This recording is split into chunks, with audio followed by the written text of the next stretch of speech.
দেখুন এতগুলো চেষ্টা দিয়ে কী করলাম, বাস্ট হয়ে গেছিল। দেখুন বন্ধুরা, বাস্ট হয়ে গেছিল। ফুল ফুল ভিডিও দেখুন। আগুন ধরে সব পুড়ে গেছে। আগুন ধরলো কেন? কি ভুল হয়েছিল আমার এখানে?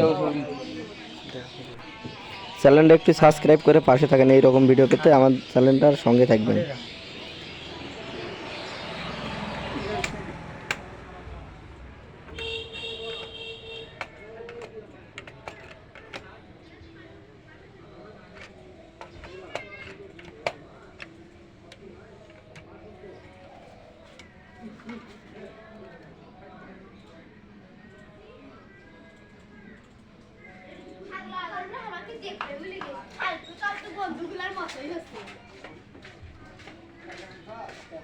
মেমোরি গুলা ঢুকেছে।